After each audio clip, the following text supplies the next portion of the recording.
सन 1985 में एक महात्मा अमेरिका गए, कर दिया होगा कोई खेल कांड, तो पिटे दुकानदार से, पिट गए। पर अजीबोगरीब बात यह थी कि वो पिट रहे थे और हंस रहे थे, और अंग्रेजों से पिट भी रहे थे फुटबॉल बनकर। 4 अंग्रेज खड़े, थप्पड़ दे, घूंसा दे, और वो हंसे। अच्छा, कोई आदमी पीट रहा हो, वो पिटने वाला हंस रहा हो, तो पीटने वाले पे क्या गुजरती है? वही, क्योंकि वो पीट ही इसीलिए रहा कि रोए। एक भारतीय को बड़ी दया लगी, उसने अंग्रेजी बोल बाल के सब सेटलमेंट किया, उनको सॉरी सॉरी बोला, वो चले गए। महात्मा का हाथ पकड़ा तो भारतीय ने पूछा कि आप लगते तो भारत के हो। बोले बिल्कुल मैं भारत का हूं। बोले अमेरिका क्यों आए? बोले घूमने आए। बोले फिर पिट क्यों रहे थे? बोले वो तो पता नहीं, कुछ भूल हो गई थी, मुझे अंग्रेजी आती नहीं तो पिटने लगे। तो उस भारतीय ने पूछा कि ये बात तो ठीक है कि आप पिट रहे थे, ये बताओ कि आप जब पिट रहे थे तो हंस क्यों रहे थे? तब जो महात्मा ने बात बताई वो बड़ी मजेदार थी। बोले मैं हंस इसलिए रहा था कि अपने राम पिट रहे थे तो अपने राम हंस रहे थे। अपने राम पिट रहे थे, अपने राम हंस रहे थे। अब वो भारतीय बड़ा चौंका कि पिट कौन रहा था? बोले अपने राम। तो बोले फिर हंस कौन रहा था? बोले अपने राम। तो बोले ये दो कौन है? अरे बोले भाई दो नहीं है, हैं तो एक ही। पिट तो तन रहा था, हंस मन रहा था। मैं मन हूं, मैं तन नहीं हूं। ये जो बाहर है ये तन है, ये जो हंस रहा ये मन है। और हम लोगों ने क्या गड़बड़ की? तन को ही मन बना लिया, मतलब यूं कहें गधे को घोड़ा बना दिया। तन बाहर का है, मन अंदर का है। और जो परमात्मा की बात हम कर रहे हैं वो तन में नहीं, मन में। सिद्धांत याद करो, अपने राम पिट रहे थे, अपने राम हंस रहे थे। छोटा सा सूत्र है, बड़ा वेदोक्त सूत्र है, जैसे कहते शिवोहम रामोहम कृष्णोहम दासोहम, उससे मिलता जुलता ये वेदांत का सूत्र है। अपने राम पिट रहे थे तो अपने राम हंस रहे थे। यदि आपको ये जीवन में जीना आ जाए, पूछो क्या? पूछो, कोई गाली दे तुम हंसो, तब समझ जाना तुम हमारे जैसे हो गए। कोई तुमको कुत्ता कहे और तुम कहो वाह सेम टू यू।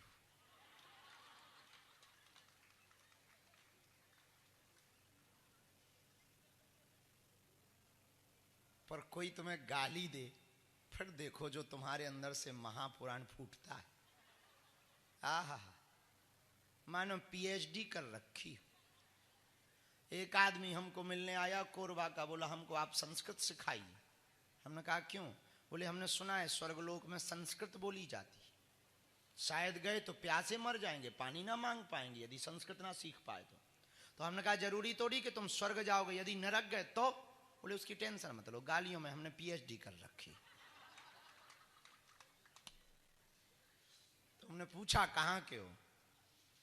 कोरबा के। फिर ठीक है, फिर ठीक, आ जाना हवेली पर, तुमको संस्कृत सिखाएंगे। तो सिद्धांतिक बात पर हम वेद का सूत्र है, बड़ा प्यारा सूत्र है। अपने राम पिट रहे थे, अपने राम हंस रहे थे। पड़ोसी तुम्हें देख के चिढ़ाता है, तुम्हें थोड़ा मजा लेना चाहिए पड़ोसी का। हाथ बंद करके उसकी तरफ थोड़ा भर नजर 1 मिनट देखो और हल्की मुस्कुरान भी रखो, गुस्सा में नहीं। उसको लगेगा कोई काला जादू हो रहा है। और भारत में तो काला जादू के नाम से तुरंत ही परेशान हो जाते। 3 नींबू काट के डाल दो, 2 बुझी हुई अगरबत्ती, 1 खुल पड़िया। और सुबह सुबह किसी को टेंशन देनी हो तो दरवाजा खोलने के पहले ही तुम टांग दो ये उसके बाहर। 2 बाबाओं की दुकान पक्की है। बाबा की दुकान चले ना चले, बजरंग बली को तो पताका चढ़ ही जाएगा। मिनट तुम पड़ोसी को देखो, तुमसे चिढ़ता भरो, देखो हाँ बेटे उड़ ले, कितना उड़ता। थोड़ी देर बाद या तो वो गाली बकेगा या वो भी तुम्हें देख के हंसेगा, और हंसे तो तुम कह देना आओ चाय हो जाए, और गाली बके तो तुम लेना नहीं। भाई गाली दे तुम सकते पर लेना तो हमारे ऊपर है।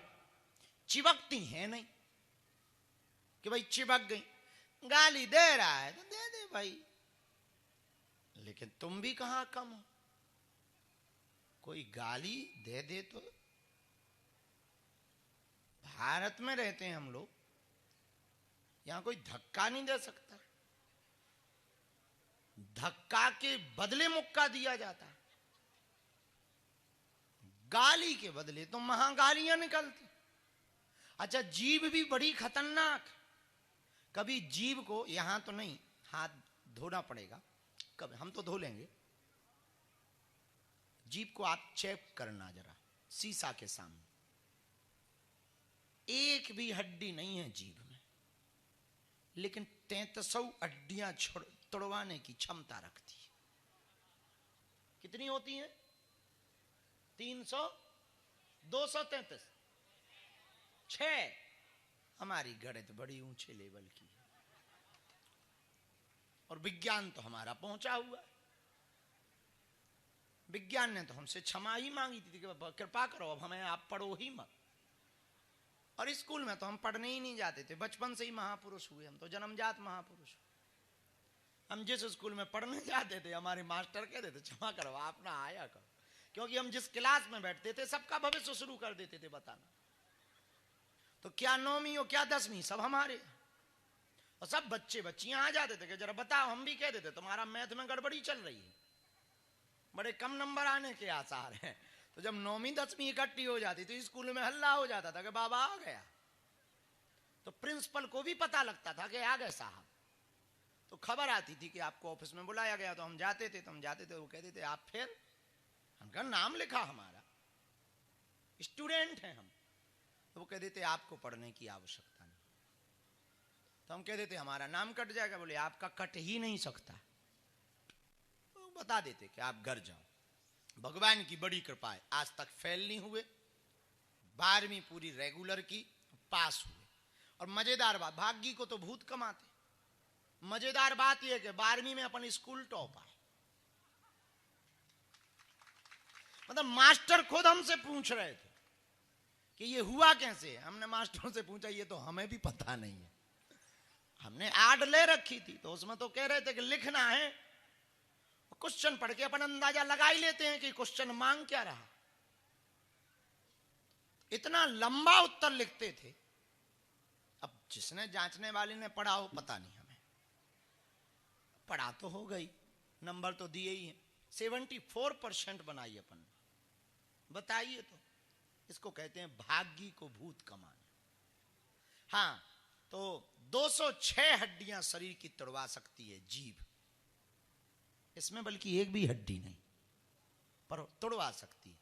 एक किसी संत का शेर है बड़ा प्यारा, कुदरत को नापसंद थी शक्ति बयान में, इसलिए उसने हड्डी ही नहीं दी जवान में।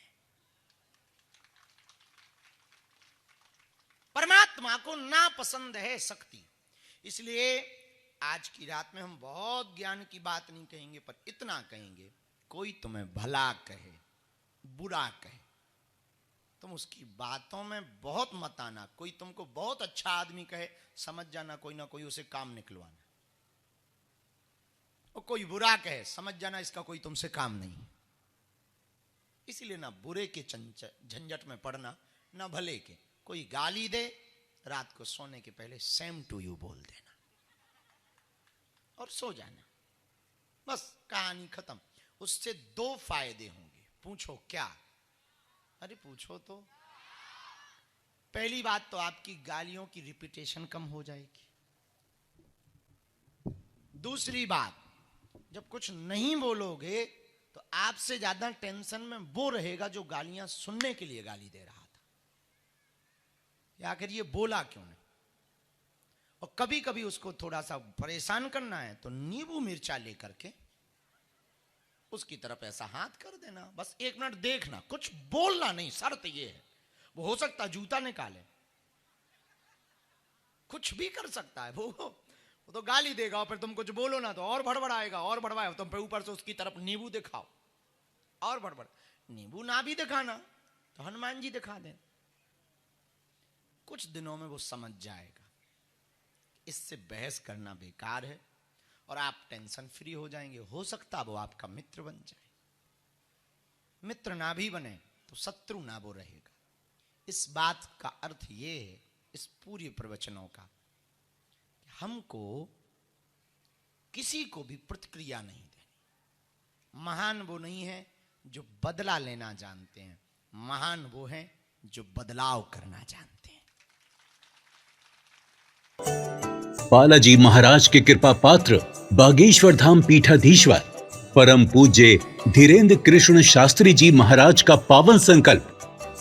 मध्य प्रदेश में छतरपुर के ग्राम गढ़ा में बनेगा विश्व स्तरीय कैंसर अस्पताल एवं रिसर्च सेंटर, जिसकी आधारशिला देश के यशस्वी प्रधानमंत्री नरेंद्र मोदी जी के कर कमलों से रखी जा चुकी है। 200 करोड़ रुपए की लागत वाले 100 बेड के इस अस्पताल में गरीबों का होगा मुफ्त इलाज। ये बहुत बड़ा अवसर है, बहुत बड़ा काम है। संकल्प बड़ा हो, संतों के आशीर्वाद हो, प्रभु की कृपा हो तो समय सीमा में सब पूर्ण होता है। हमारे प्रियजनों, बागेश्वर धाम पूरे भारत के लोगों, अभी तक अस्पतालों में मंदिर थे, अब मंदिर में अस्पताल होगा। कैंसर हॉस्पिटल निर्माण हेतु सहयोग देकर पुण्य के भागी बने।